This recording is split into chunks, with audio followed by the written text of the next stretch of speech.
How to come off sleep medication that you have purchased without a prescription. This is part two of this big picture of how to come off sleep medication. In part one, I talked about how you would even consider approaching coming off medication that has been prescribed to you by another professional. So this is where you might have already been taking certain prescribed medication in relation to your sleep problems or insomnia problems that have been around for a longer period of time. So if you're taking more of those kind of things, then that will be a better suited video to watch to really start to get an idea of how you would approach coming off medication to begin with. In today's video, we're really going to talk about things that don't require you to have a consultation or a very detailed medical history, or simply you can just go into pharmacy, take it off the shelf and pay for it. So there never actually is a discussion around it. Now, a lot of the time in my practice, what I see is the more you struggle with sleep problems and insomnia, the more people actually pretty much try anything they can get their hands on. You know, they might see things online, they might see things in a shop or in a pharmacy, they might have been recommended by their friend to try this, use that, so on. Now, the first thing to really look at is it's really incredibly important not to self-diagnose yourself and think that you can just take a simple thing like a supplement or medication off the shelf, and that's going to cure all parts of your sleep or fix all parts of your sleep. Long-term insomnia and sleep problems are more complex than that. And we're going to talk about this in a minute, where we break down how you would even approach coming off some of these medications that you simply purchased either online or without a prescription. Now, before we do that, I wanted to welcome you back as always. If you're part of my community already, thank you so much for your continuous support and coming back to learn from me. If you're brand new and this is the first video you're watching, then let me quickly introduce myself. My name is Beatrix Schmidt. I'm a sleep coach, a professional speaker, and the creator of the Sleep Skills for Life program, which is very much my way of sharing over 10 years of sleep coaching practices, tools, techniques, of me working with clients and helping them to really overcome their long-term sleep problems and insomnia and future-proof their sleep as well. And it also includes things that I used at the time when I struggled with insomnia and I overcame my sleep struggles as well. So it's very much all of the different things, the practicalities that creates that outcome of not struggling with sleep anymore. So if you haven't yet subscribed, then this is the time to hit that subscribe button below, hit that little bell as well, so I can let you know when I post new videos. And what we're going to do is we're going to turn our attention back to what we are going to discuss today, which is this idea of coming off sleep medication that you've purchased without a prescription. Now, the first thing I wanted to start with is let's make sure that we actually know what we mean by sleep medication. Now, over the years of working with clients, sometimes clients actually list a bunch of things they're taking, but they're not actually medication. They might be more in the supplement group. So one of the first things I want you to establish is, are you taking medication or are you taking some version of supplements? And when we first actually sort of separate what those mean, and I'll explain in a minute, we can actually start to understand how they have the potential to influence your ability to overcome long-term insomnia or sleep problems. So if we first take the medication group, medications will be legislated, they will be researched, they will be very much supported by basically actually looking at what they do and how they do it. And they're also going to provide a leaflet which tells you all about that medication. So one of the most important things with this one is, if you think or approach taking something like a supplement as a medication, what you often expect from taking something is that it is going to provide a very clear solution to the problem. But this is the catch-22. If you're taking off-the-shelf medication that is not designed to support you with the sleep problems you have, whether or not that's falling asleep, sleeping through in the night, or nighttime wakings, or waking up tired or exhausted in the morning, you might simply be taking something that will never actually create a result. A lot of the times what I found with clients more and more recently is they tend to take something like an antihistamine that has a drowsing effect. So when you take it, you might feel drowsy and so on. But again, the ingredients of what you're taking will be relevant to whether or not it's even going to help you or not help you.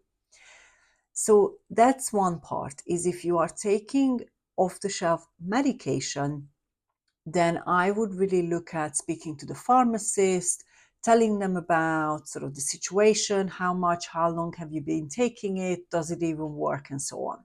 Okay? Then we look at this other group.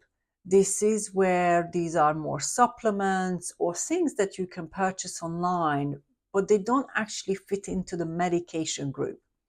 They might be presented as one, but it doesn't mean they are.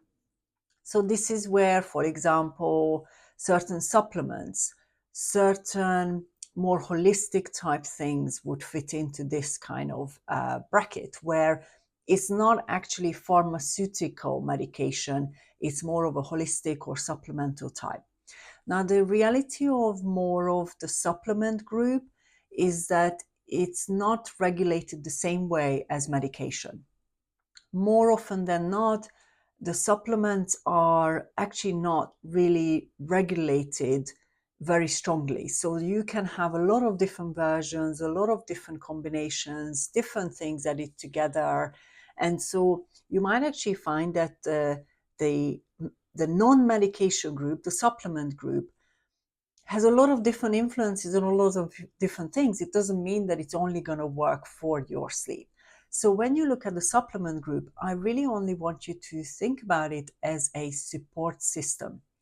No one thing, whether or not that's medication or supplement, will make you drop off to sleep and sleep great. It's a contributing factor. So what I mean by that is it might look like it's actually creating great sleep for you, but there are many, many other things that in combination create sleep. And I often describe this to clients in a physical group, emotional, and mental group. So if you look at the three dynamics, supplements and off-the-shelf medication, even prescribed medication, fits into the physical part, the physical element group, or the component group. If you're incredibly emotional, upset, disappointed, nervous, fearful about sleep, or you have a lot of different either raciness in the mind or negative self-talk, or can be positive self-talk as well, being something very excited about something, it means that it's got a contributing factor to the physical parts. When we're incredibly nervous, maybe even anxious, physically things work different ways. When we're more calm and relaxed, physically things work in different ways. So even if you take any one particular type of off-the-shelf medication or supplement, the results therefore are influenced by the emotional parts and the mental parts as well. And again, I've explained this in a little bit when I talked about sort of this idea of coming off sleep medication as well. How you think about something will have a role in some of that behavior that you might see with yourself, whether it being more nervous or more confident or reassured and so on. So when you look at whatever you end up taking, the first thing I want you to do after you actually assess whether or not it is a medication or maybe fits into the supplement group is you make a list. Now, if you only take one, then that's going to be obviously a very short list. But I often come across clients who take various different things in combination or depending on how they strategize their night. So if you have more than one thing that you're taking, then I really need you to make or understand what are the things that you are taking directly in relation to hoping to sort your sleep problems or your long-term insomnia out. Because every one of those will have influences on the bigger picture. So when I work with a client who has a number of different things that they take, there's going to be very much strategy behind it, naturally, because the more upset or frustrated you become about not sleeping well, the more you're going to strategize and try, again, the try mindset, to figure out what is going to work and what's not going to work. So when we look at the try mindset, it's incredibly important to leave that behind. Overcoming sleep problems and insomnia that has been around for a long period of time is not about trying. It's actually about building a plan that's practical enough to build you up, and so that you can actually learn all that takes to leave the problems behind. And these are physical things, might be tools and techniques. These can be really looking at your emotional stability and also the power of the mind. We need to bring that on board. Just taking one or two different things as a physical thing is not going to apply to every single thing. So once you made a list of all these different things, one of the first things I do with clients when we actually start working through even creating a plan or how we're going to work on leaving these things behind. Remember, these are not prescribed, so we don't have to necessarily talk to a prescribing practitioner because you just decided to take them. There was no consultation behind it. So as a sleep coach, I then look at, okay, so if it is not prescribed, how do we leave them behind and show the person that they can sleep well no matter what, and not needing all these bits and pieces. So once we establish that they're not prescribed and we make a list, I normally ask the clients about how they actually use these different things. And this is where the role of the sleep diary comes in. I don't start changing things until we really look at what are the preventing factors. That means you're not able to sleep so well because of them. And what are the things that are actually helping you to be able to create better quality sleep. Now, better quality sleep at the stage of using different things does not mean it's amazing every night, but I look at dynamics. So if one day is better than the other day, then there are going to be physical, emotional, and mental things that influence that positive change in your sleep. It's never all bad and never all good. There are going to be a number of moving parts that help us to figure out what are the things that we need to leave behind, untrain, or actually just have a conversation about them to decide how we're going to deal with them, and what are the things that we can really build you up on. These are the things that are helping you already. So for the first, let's say, 10-day period or a week period, depending on the circumstance with the client, again, I take into account how much struggles they have, how long they struggled, what are the different things they might be taking. When we measure, what we're looking for is any one night, what other factors are there? Just because you take an off-the-shelf medication or a supplement, it doesn't mean that it guarantees great quality sleep. Like I said, it's a supporting sort of addition, not a fix for all. So if we see that, let's say a client has taken something and they feel reassured by that thing, and actually that feeling of reassurance is part of that picture of why they have had a better quality sleep at night, then now we know that we need to create more reassurance. That's more of this emotional part of sleep. It's not just about what you've taken, it's about how you feel about what you've taken and how you think about what you have taken. But as another example, if the client has taken something and had a version of reassurance initially that hopefully this will help me, but that didn't actually work out that way, after an hour or whatever that time frame is, frustration builds, disappointment builds. So now we no longer have reassurance, but what becomes very obvious is what's preventing a better quality sleep at night is the level of frustration as it builds. And almost always with a level of frustration or more active mind comes into the picture as well. Things like, why hasn't this worked? Why can't I sleep? And so on. So the build-up of that critical thinking or self-talk is going to be paired up with a version of frustration. Now, every single client has a different version here. So again, this is just an example of what I might see in the client situation. So this is how you're going to look at what are things that are helping and what are things that are preventing, even though you have decided to take whatever you have decided to take. Now, more often than not, what I see is clients actually tend to take different things different nights, depending on all the different things that happen. If you have more than one thing that you rotate around, then another thing that I do after we really assess what is it that they're using, how they're using it, and how it actually relates to their sleep or the lack of quality of their sleep, we then look at which ones are you more strongly attached to and which ones you're less attached to.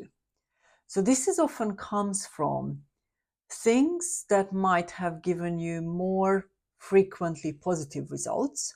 You're going to have a higher version of, in a way, confidence in those ones. And you have the ones that maybe hasn't proven themselves, but you take them because maybe somebody has suggested and you're going to honor that suggestion and you're taking it anyway. So the way I look at it is level of confidence in that particular thing that the client takes. If the level of confidence is high, that means you're going to be more attached to that thing because your mind and you think that that is what's contributing to a better quality sleep. But most of the time, off-the-shelf medication or supplement type things are not actually creating sustainably reliable results. They might help a little bit, but often what I see with clients is that it doesn't actually solve the problem in a long-term way. And if you're watching this video, I think you already draw that conclusion, because if things worked, you wouldn't be looking for additional solutions. So now that we, let's say, established that out of 3 or 4 things, one of them is sort of more strongly connected to you thinking that you have better quality sleep, then what I normally do with the client is have a conversation about either weaning off of them or leaving them behind. I do work with the client, and depending on how they feel and so on, I might take different approaches. Now, no matter which one you pick, whether or not it's weaning off, meaning decreasing the amount, or coming off completely, let's say overnight, you've got to make a commitment to it. Any plan that you put in place must be long enough, not just a day or two, but you've got to actually make a plan that can support you over several, let's say, weeks, because coming off medication and changing, that change takes time. It's not just going to be overnight, everything is suddenly going to be great, especially if your sleep problems and insomnia problems have been around for a longer period of time and they might be more on the serious end or the more complex end. So when you create the plan, this is how I do it with a client. I first take away as many of the things that haven't proven themselves as possible. So let's say you have 4 or 5 different things you rotate around. Through that first period of assessment, we know some of them might be more reliably potentially working than others.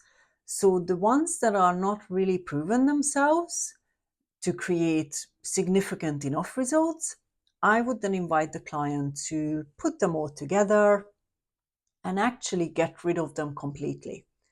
Now, this is also part of this letting go process. So if you just get rid of them, but you haven't dealt with the emotional attachment you have to those things, then sometimes what can happen is it can catch you out and you miss them and you end up repurchasing them later on. So we really want to be very mindful of your relationship with whatever you've got in your list of things that you use. So any of the off-shelf medication or supplements that haven't proven itself and you don't have a high amount of attachment to them, they're naturally going to be easier to let go. So I would ask the client to put them all together and actually get rid of them completely in the house, not in the house at all. Now, the reason for that is it elevates your commitment.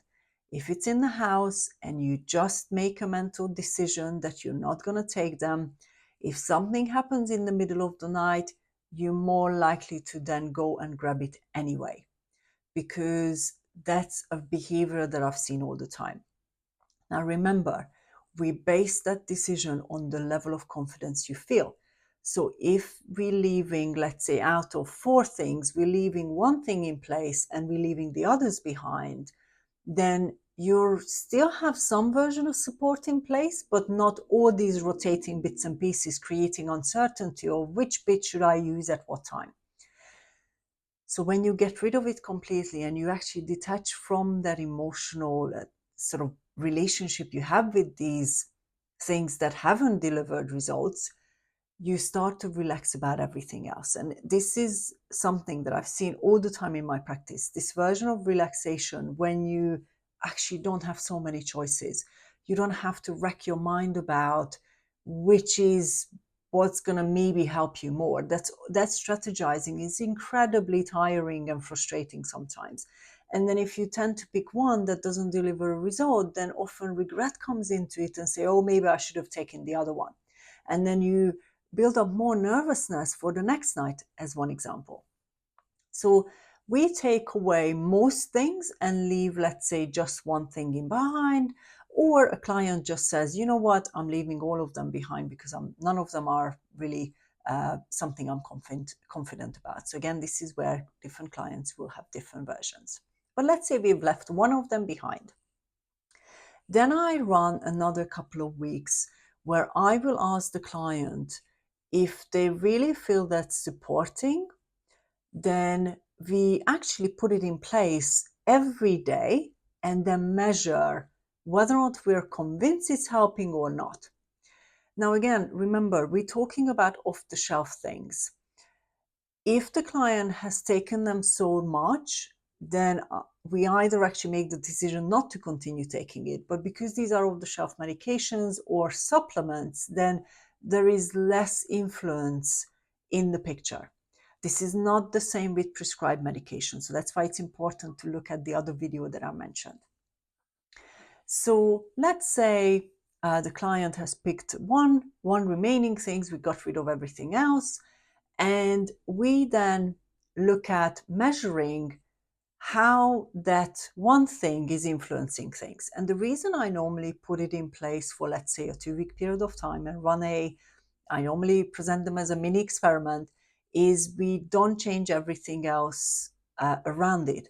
We're really just helping the client to truly understand practically, not intellectually, I think it's helping, but practically seeing whether or not it is actually helping them to create either better quality sleep or fall asleep easily and so on. So the way I would do it is same medication or same supplement, whatever you end up leaving behind as the last one, taking at the same time, stabilizing sleep. So you're not moving your sleep times around either, because what we want is if you take that supplement or maybe a low dose off-the-shelf medication, we want to have the same distance between your sleep or even going to bed so that we can actually practically measure how it influences everything else. So one thing, same dosage. I would never increase dosage or anything like that. I would really look at sort of a lower end, even if it's off-the-shelf medication, for example. You take it at the same time, never in your bedroom. So we don't take medication in bedroom, or we don't take supplements in the bedroom. You take them before you head up, let's say, or head into your bedroom. So that you might take them in the kitchen and so on. Even that separation often means that you're not keep thinking about, is it going to work? Is it not going to work? How nervous you might feel about it. So there's already a version of separation.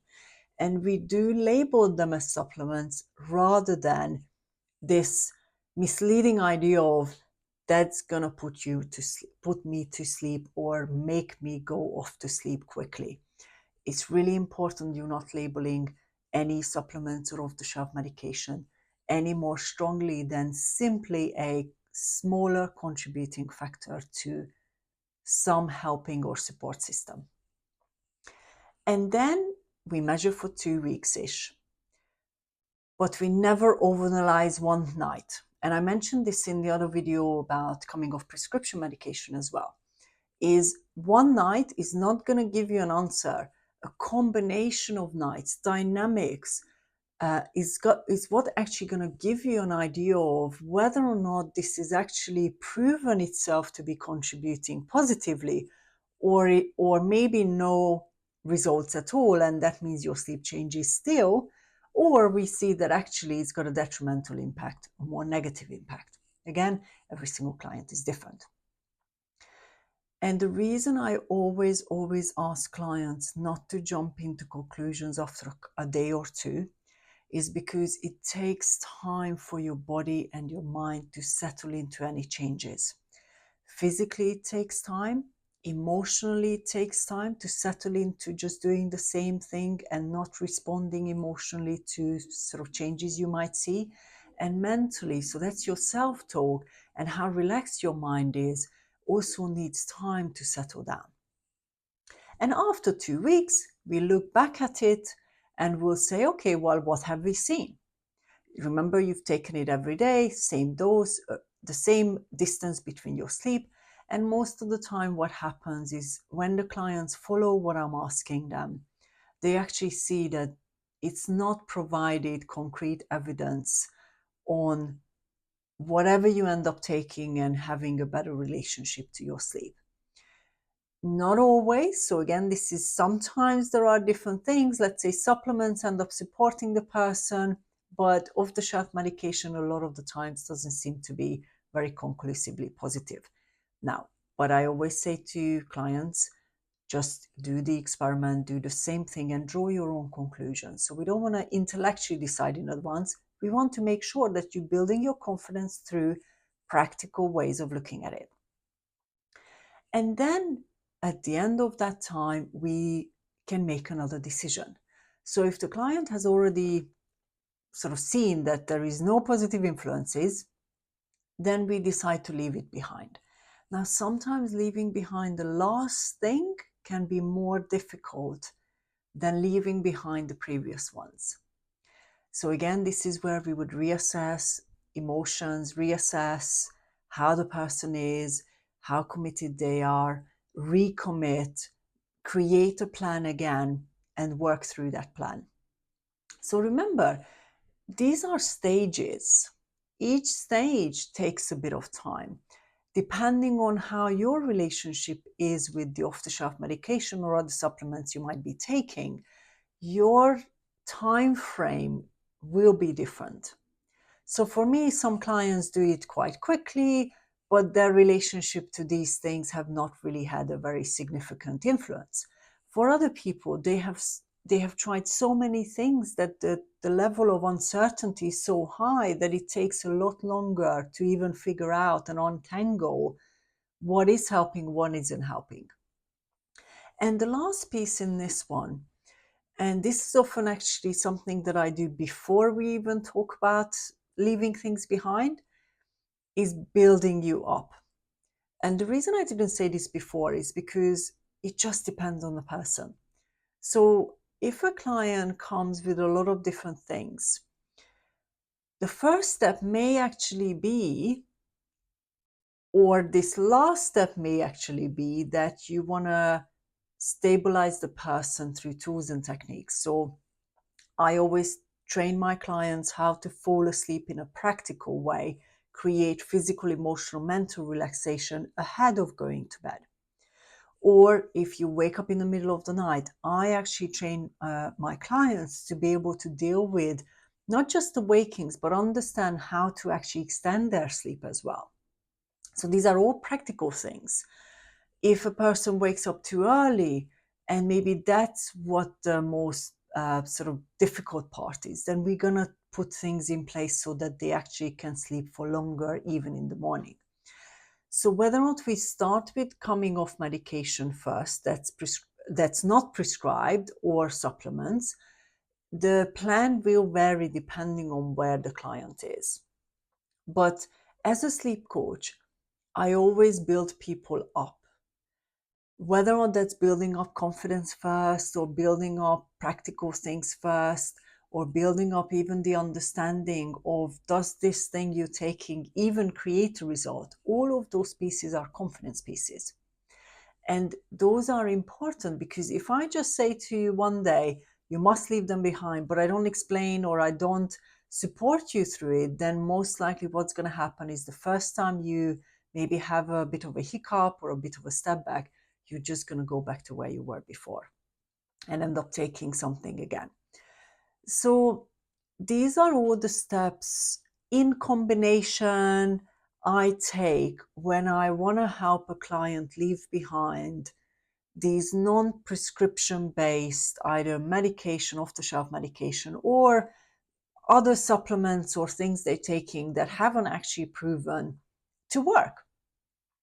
Now, if you're not only relying on some of these supplements or medication, but there are other things involved as well, the picture becomes even more complex. So this is where either alcohol drinking can come into the picture, or many other things can come into the picture. So when the sleep problems are complex, we have to take it one step at a time.